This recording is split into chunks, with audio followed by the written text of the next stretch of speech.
Hey everyone, John Doyle from OptixEQ, and I want to talk about notes today. It's going to be a little bit of a tutorial. I'm going to show you maybe a different dimension of notes for those who've used notes before. And those who are new, well, this may be a little bit more advanced, but I think you'll get the gist of it. And then if you want more information on notes, you go to our website, click info. There's a lot of stuff there on notes, quick reference guide, user guide, frequently asked questions, and also keywords. And I wanted to point this out even to the existing notes users. Each keyword has a description. You want to get familiar with this. If you're used notes before, this may be a refresher. But for those who are new, once you understand the keywords and how they work, and you'll get more familiar, and they'll be rote, and you won't need this, what the descriptions are. You'll just understand it intuitively. Okay, but just a place to go for information on notes. The first thing I want to start off with is these keywords. And I've grouped them differently so that you can look at this when you're evaluating, because most handicappers evaluate form, pace, class, and so forth. And I wanted to kind of break down notes in kind of the same manner of how a person would evaluate a horse. It's not just about trip, even though you see a bunch of trip keywords here. That's really basically how the horse ran the race. Did he encounter trouble? Did he encounter kickback? Those are the types of things, we always want to kind of look for, but it's not just what notes is about. Notes is about, again, evaluating the other components of a horse, the form of a horse, like where is he trending, right? You'll see things like improved projections. Was this race a prep? Is this horse going to regress off of this race? So that's good information to know when you're handicapping that aren't there in a particular, just a trip note of an evaluation of a horse. This is more interpretive based on our knowledge, and also the way we do these keywords is very standardized so that the people that are doing the notes are all kind of on the same page, and we kind of go through a kind of a quarterly, monthly, annual checkup on making sure that people are consistent and we're identifying the same things the same way as best we can. Pace is another one. How did the horse get an easy lead? Did the horse gallop out? Was the horse pressed? Was he against the flow? Was he with the flow? Those kinds of things.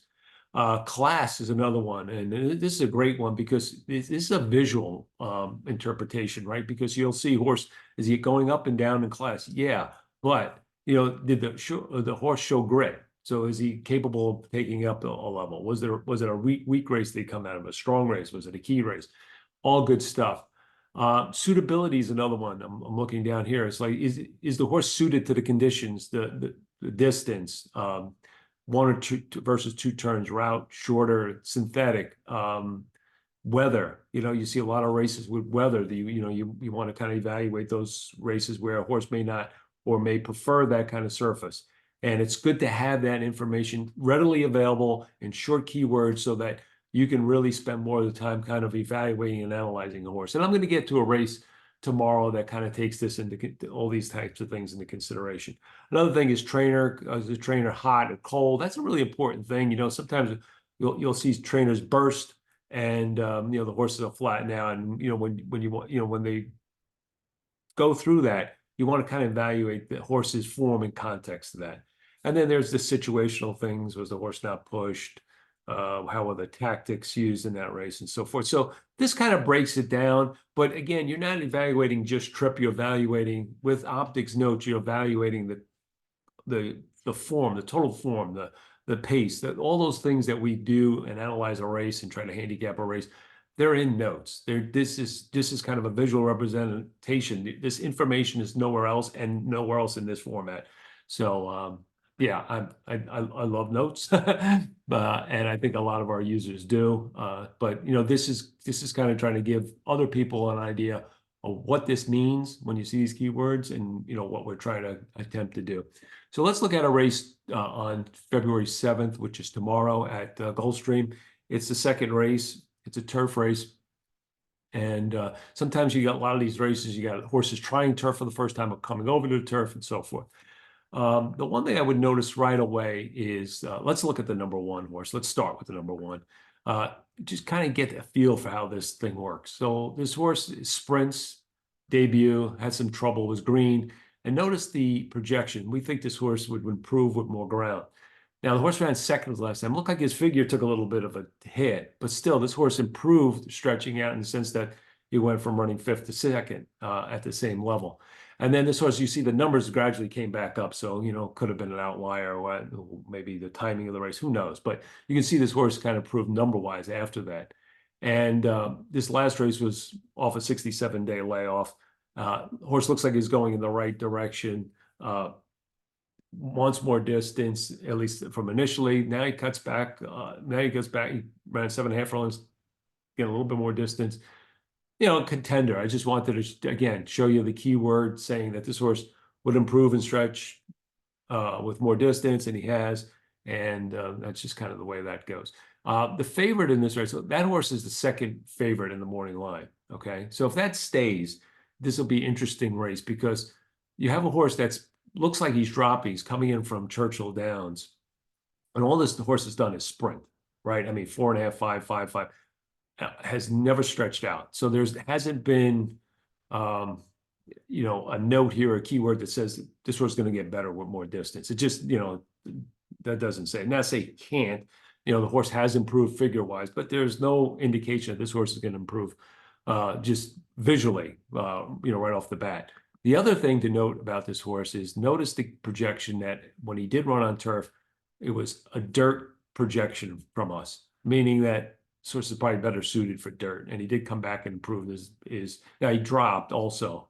Well, I don't know if that's a drop. It's from Ellis to Churchill. Maybe it's a lateral move, and the horse did improve number-wise.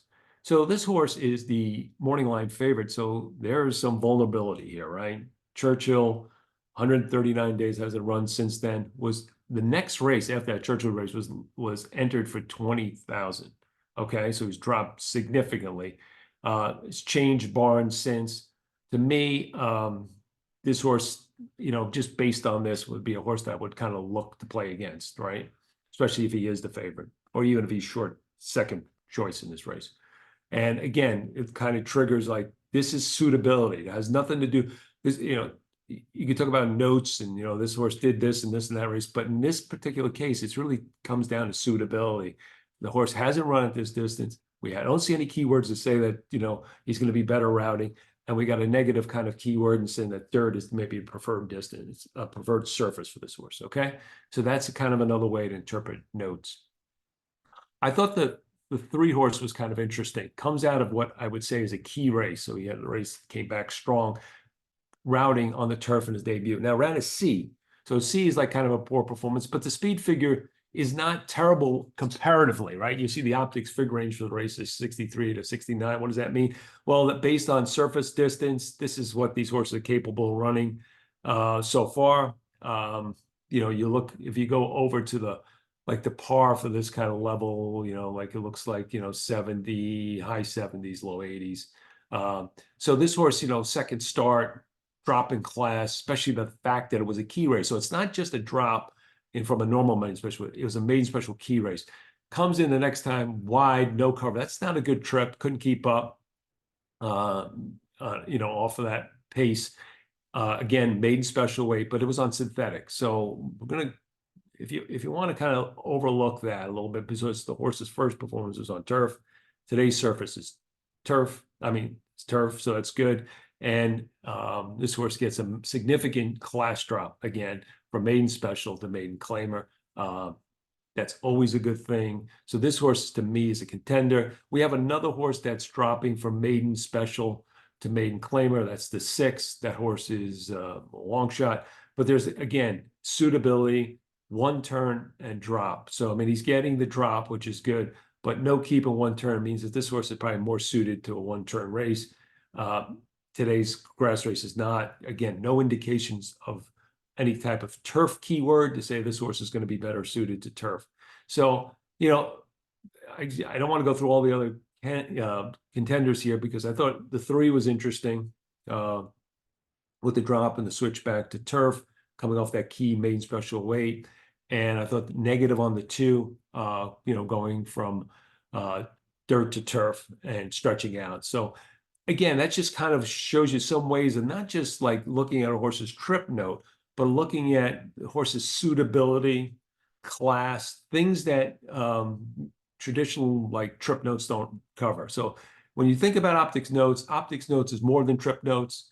It's an interpretive language that's been set up by us that is standard, and it gives you a way to evaluate form across many different dimensions in racing. So that's it for today.